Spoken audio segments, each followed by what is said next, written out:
Hi everyone, and welcome to this poster creation session within Adobe Photoshop. In this session I'll be using Adobe Photoshop 2025, but this should work on any of the versions previously. This session also assumes that you know the basics of Photoshop already. In this session what we're going to do is create a poster based off some assets that you can download from the link that's in the description or that will appear on the screen. So first of all, what we're going to do, we're going to make sure that we've logged into Photoshop with our university username and password. When it loads, you'll have a screen that looks slightly like this, with anything recently that you've created appearing in this list below. What we're going to do first of all is go to New File in the top left. And in here you can create a photo or an image or an illustration based on whichever size that you would like. We're going to, because we're making a poster, we're going to go to print, and now if I press view all presets, you've got all of these different sizes here for the kind of size that you might want to create. To keep it nice and simple, let's create an A3 poster just by selecting A3 there and then just pressing create. And this is now showing up as an A3 image on the screen. So first of all, what we're going to do is we need to import our background that we're going to use for our poster. So if you're following along with the assets, if you can open those, and we're going to look for an image that is called Staircase at Night. And you can either right click on this and do open with and open that with Photoshop, or you could in this case just drag and drop it onto the background and then just scale it just so that it's slightly bigger than the background there. And so our background is now in. Now it's important to note as well, on the right hand side here are where our layers are, and you can show and hide these just by pressing the little eye icon next to them. So we'll use this more as we go through this creation, but that's quite useful. If you just need to show something behind the layer that you've got here, you can just show and hide, but make sure that you switch it back on afterwards. Okay, so what we're going to do first of all, we're just going to have a look at the clone stamp tool. Now what that will do, and I will zoom into this image and give you an example. So if I zoomed into this mark here, and I want to get rid of this little mark that might be on the wall. Over here on our tools along the side, we're looking for this one, which is the S keyboard shortcut, or the clone stamp tool. And if I select that and select the layer, now what I'm going to do first of all is hold down Option on my keyboard and just select an area that's near this mark that I want it to copy the color from. So let's go to about there, and I'm going to click. And now when I go back here, I'm going to make my brush just slightly smaller just by pressing the open and close brackets to the left of the return key. And now I'm just going to, yeah, that's fine. If you get this error message, if you get this message, that's fine. And then just paint over that section there. And what that's done is it's used the information and the color and the lighting and whatever is in the image over here and just pasted it over the top there. Now you can adjust your brush settings up here, and you can make the size of the brush bigger or smaller there, and you can choose whether you want it to have a soft feathered edge or if you want it to be just a really solid hard edge. I would pick the hardness quite low, which will then give it a nice feathered edge, and I just find that a little bit easier. So what I'm going to do now, and I'll probably speed up this process, I'm just going to go through this image and I'm going to start just removing some of the rough things on this image. So I'll show you one more before I speed it up. I'm going to go back to the clone stamp tool. This time I'm going to clone just right on this line here. And now when I move my mouse up and down, you can see that that line from over there is following this mouse, and I'm going to go to just before this this mark starts and about there, and I'm going to keep the line in line with it. And now I'm going to go up and down and just start painting out this mark, and make sure that occasionally you let go of the mouse, and then when you start it again, you're not going to basically start painting seeing the original image under what you've just painted if you just let go of your mouse and then start it again. So myself, I'm just going to go through a few of these things and start tidying it up. Do feel free to do that and pause the video at this point if you would like. And let's see how we get on. Okay, so here what I've done, I've removed some of this moss that was down here and tidied up a few of these areas here. I've also used the same clone stamp tool just to remove the windows up here, so it clones some of the closed ones or some without any lights on, so it's not a distraction there. Okay, so next what we're going to do, we need to start getting our actor that we're going to use for this poster in place. So if you go back to your assets, you have two that you can pick from. You have this person here, or you have this person here. Now obviously you can use a different image if you like, but if you're following along exactly with this session, then pick one of those two. I'm going to pick this first one here with the purple background. This time I'm actually going to right click and open it with Photoshop, because I don't want to just stick it directly on top of here. I want to do something a little bit different with it first. So I'm just going to zoom out there so I can see that image. And what I want to do is remove this background. Now there are multiple ways of doing that, but I'm going to show you the quickest and the easiest way. And this way works best if you have got a solid background like this. If you are trying to remove somebody from basically remove the background from an image that's quite busy, that might become a little bit more difficult, but any that have got solid background like this will make it a lot easier. So first of all, what I'm going to do, over on my layers side, I am going to do this. You'll find this little padlock here, which just indicates that that layer there is locked. So at the minute, I can't do anything really with it. I can't move it around because it's locked.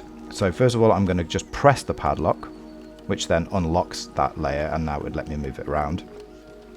And then just above it, if I scroll down here, there's an option that says remove background. Really simply, if I just press that, it'll take just a second, and now it has removed that background. And if I zoom in on it, and to zoom in on it, by the way, you can go down to just down to here to the zoom tool, or press the Z keyboard shortcut. And as I move up this image, you can see that pretty much all of that background has been removed quite well. There is a little section in here that hasn't been removed, so we can do that by looking at our tools in here. If I go to this section and pick Magic Wand tools, that's the W keyboard shortcut, I can just press this little purple section that I want removed and just hit the delete key, and then Command and D just deselects it, and so there you can see that we've got a perfect cutout of our actor. Now before that we drag this person into our background, let's crop the image a bit, because you can see we've got all of this still at the sides that we don't want. So to crop it, we'll go up here to the C keyboard shortcut, or the crop tool, and once you press that, I'm just going to move in the sides here,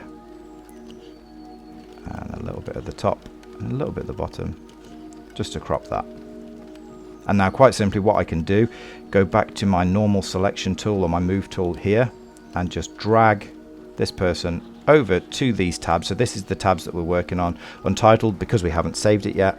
I'm just going to drag and drop my character in the frame.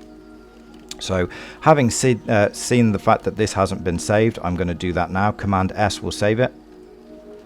And now what you can do is reposition your actor anywhere that you want on this background. I'm going to keep them around there, and I'm just going to make them a little bit bigger and slightly closer, as if they're leaning on the corner of the poster, like that. And then at the top here, just to approve what you've just done there, just press the little tick here, and then that will just keep that person in place. So next what we're going to do, at the minute the lighting isn't quite exactly the same, and that's because this actor was photographed in a studio, whereas this is obviously out in the real world. So what we're going to do is try and make our actor just match a little bit better with the background that you see behind them. So what you can do for that is, if we go to Filter at the top of the screen and Neural Filters. Now depending on when you are watching this video, these may have changed slightly. This is currently in beta, but hopefully this will end up in a permanent edition very soon. There is an option under color called harmonization, and if I just switch that little switch on, it's asking me up here what I want as my reference image, so what I want to base this image on. So obviously I'm going to select the staircase because I want it to be based off the background, and it'll take a few seconds, and it has now just changed slightly the color of my actor. and you can turn the strength up or down or switch it on and off, and if I do that you can see the color is changing. You can notice it on his suit, it's changing just a bit there. So I'm happy with that, and I'm just going to press OK. This also works quite well if you've got maybe a lot of orange in the background and you select that. It should add a little bit of an orange tint to whatever you've got in the foreground, so it can be really useful. And then the same keyboard shortcut that we did before, Command D, just deselects that person. So what we'll do next, let's just lock the background layer, because we're not going to use that for now. So to lock it, so we've already looked at how to unlock it just by pressing the padlock. To lock it, we'll just select that layer again, and then just above it there is a padlock.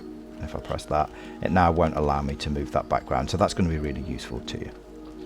So next what we're going to look at is we're going to have a look at one of the AI options in Photoshop, which is called generative fill. Now again, depending on when you're watching this video, things may have changed slightly, but currently you will get a certain amount of generations a month based off the accounts that the university gives you, and I'll show you what I mean by that. So first of all, I'm going to zoom in to my actor, and let's say I wanted to give him a tie. Now sometimes this works better than others, sometimes you will get better results, so it is a trial and error. What I'm going to do is select that area, and if I press the M keyboard shortcut or the marquee tool here, and I'm going to select the area where the tie would go, like this. Then up here, this box that will move around that says generative fill, if I click in there, and I'm going to put add a black tie, and then just press generate. Now the first time that you do this, it may come up asking you to accept the terms and conditions. After you have done that, it'll take a few seconds and it should generate.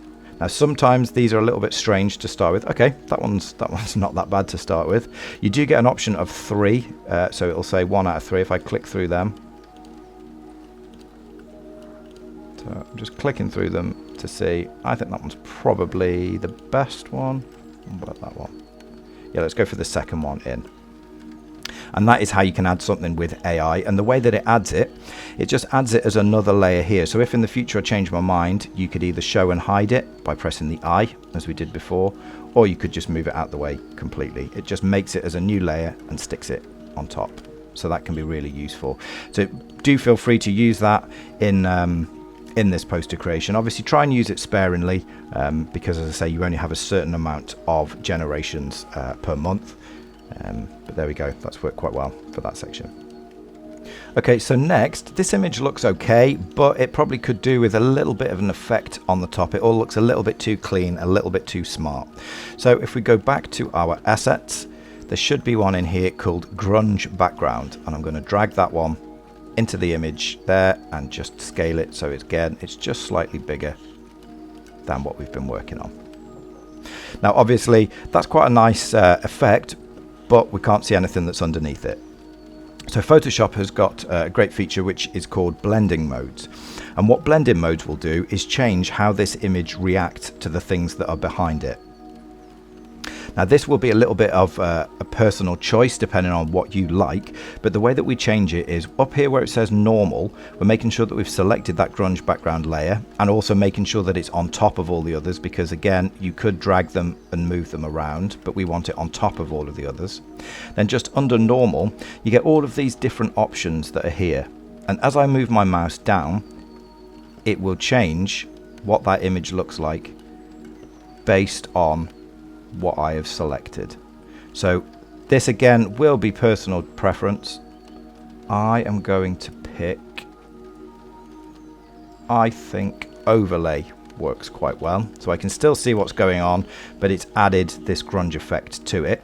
If you like this effect but you think that it's still a little bit too strong, next to where we've selected our blending mode it says opacity, and you can change it. If I click in there, I can drag that up and down to change how strong that effect is. So let's try mine at about 80%. I think that looks quite smart just there. And then what I'm going to do, because this layer is on top, every time if I'm trying to select my actor now, if I try and click them, all it's doing is moving the grunge layer around. So what we're going to do is just press the padlock on that one, and now it'll allow me to move the things that are underneath it. And then Command S just to save it again. And let's just zoom in on the image so I can see, yeah, that's given quite a nice effect. It's just made everything look a little bit grungier, a little bit dirtier. And if you have got any issues with any of your AI, it sort of hides some of those as well, which can be quite useful for you. So next we're going to go back to our assets, and this time we're going to find the logo, which is the Joker logo. Now obviously this whole setup doesn't really exist for the movie that I'm making right here, but that's fine for this session that we're doing today. And now again, this is going to be a personal preference as to where you want the logo to go. So I'm going to put mine down here and just rescale it. And then as we did before with the selection tool, let's just zoom in on it here. I'm going to go back to the magic wand tool. If you remember, I used that before to get that little bit of purple out of the back. So I'm going to select it, which is the W keyboard shortcut. Now yours might automatically go to the object selection tool, by the way. So to change it, any of these boxes here that have got this arrow or this little triangle in the corner, if you press and hold, you get other options. So I find magic wand is the older version, but I still find that works quite well. So I'm going to click that, and then I'm just going to make sure that my Joker logo is selected here, and then I'm just going to click anywhere on the black area that I want to remove the background of, which selects it. So when I've selected it, when I try and delete it now, I might get an error message that comes up saying that the smart object is not directly editable. If that is the case, all you need to do is go over to this layer here, right click on it and select rasterize layer, and now it should just let you remove the background. And you can see here that it's obviously left it in the O and the R and a little bit in the K. So I'm just going to select that, press delete, select the one in the K, press delete, and select the one in the R and press delete, and then Command and D again deselects it. So again, you can decide where exactly you want this. That might work quite well there with the black background actually, as opposed to on the stairs. But bear in mind again that you can still do your blending modes. So as I work through these, there might be one, that one works quite well, might be one that blends in with the background, or that sort of reacts with the background quite well. Now when you change your blending mode, as I move the image around, you can see that it reacts differently to different areas of this image. But I'm going to try mine there, and I'm going to make that just a little bit shorter, so it fits in just there. Then we can add some text at the top of it if we like. So I'm going to zoom back in to near the top. And when I'm zoomed in and I want to move around the image, by the way, if you hold down the space bar, that will allow me just to move around that image. And I'm just going to add a little bit of text just above this section of whatever the film name would be. So in here, if you go down to the T text tool, and now I can just click anywhere. You don't need to click and drag and make a box, just click anywhere. And I'm just going to put your name here. And then I can select it all, move that out of the way so I can see what it's doing. Oh, move it just to there so I can see what it's doing. And now you can go through and have a look at all of the fonts that are on here that you could use. Okay, so I'm going to select that one, and I'm just going to make that a little bit bigger. And in the same as any other word processing software that you might have, you can align the text left and right and center. I'm going to move it just to there, and then I'm just going to double click in it again, and I'm just going to change it to white text and deselect that. And the same as we've done with all of the other images with the blended mode, you can do the same thing with text. So let's have a look and see if any might work quite well. So it doesn't really work for that text with that background there, but all I'm going to do is just reduce the opacity down just a little bit and then zoom out. And I'm happy with that right there. So again, Command and S just to save it. And now I'm just going to go back to my assets once more. And we've got a couple of film production logos here. I'm just going to move the Warner Brothers one onto here and just drag it down. And now you can again pick where you want to move that to. But what you can do in this case is at the minute, let's drag it a little bit smaller. At the minute the logo is blue. If you do want to change it, there's a very easy way of doing that in Photoshop. If I just double click on any part of the blank area on this layer here, so any part of this blue section, you get this layer styles option that will allow me to change different things. So I could, if I wanted to, add a drop shadow to it, and when you tick and untick, that will switch these things on and off. I could add a stroke, which is the outline of a logo, and that actually works quite well. I might pick that one.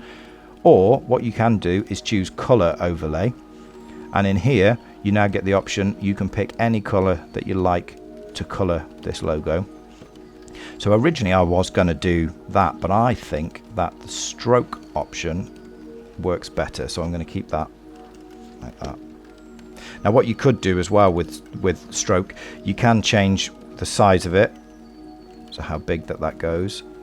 So I'm just going to change it so I can't see any of the gaps in it, just like that, and press OK, and then Command and S, which will save that. And that's pretty much where I would be happy with my poster for now. You could obviously add extra things by using AI. You could add things into the background, you could insert other photos that you have already created, you could insert more of the text down here to say who starred in your film, who edited it, who produced it, who filmed it, all of that sort of information. And then what you can do, you've got a couple of options when you're looking at completing this. First of all, what you would do if you wanted to, at the minute you've just saved it as a Photoshop file, which is fine, but that will be a bigger file for you to do things with. If you're happy with it and you don't want people to edit it or change it anymore, you can just go to File at the top, Export, and Export As. And then you've got the option in here where it says Format. You could pick JPEG or PNG. If you're picking JPEG, I would just make sure that your quality is up high, and then press Export, and you can save that somewhere on your machine. Now do bear in mind, if you're saving it on one of the university machines, do save it in the student temporary folder, or ensure that you've backed it up onto either a hard drive or onto OneDrive, because when you log out you will lose these files if not. You can also then send that to print, and you could either do it to print via the multifunction printers that we've got at the university, or if you wanted a higher quality print, you could send that to the print bureau. If you do need any more help or information about that, do just get in touch with the Media Center and we can point you in the right direction. For now, well done on following along with the video. Good luck with it, and let us know if you do need anything else.